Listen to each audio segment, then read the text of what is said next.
সূরা ফাতিহা যারা পড়ে এখানে বসে বসে আলহামদুলিল্লাহি রাব্বিল আলামিন হয়েছে না মানে হয়েছে এবার আলহামদুলিল্লাহি রাব্বিল আলামিন হয়েছে এবার হয় আগেরটা হয়েছে কেন?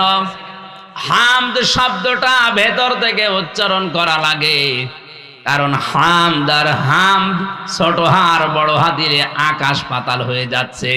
হামদ মানে প্রশংসা আর হামদ মানে ধ্বংস হওয়া। সমস্ত ধ্বংস আল্লাহর জন্য, যিনি আসমান জমিন বানিয়েছেন। আর হামদ দিলে সমস্ত প্রশংসা আল্লাহর জন্য, যিনি জগৎ সমূহের মালিক। বলেন সুবহানাল্লাহ। কোরআন পড়তে হলে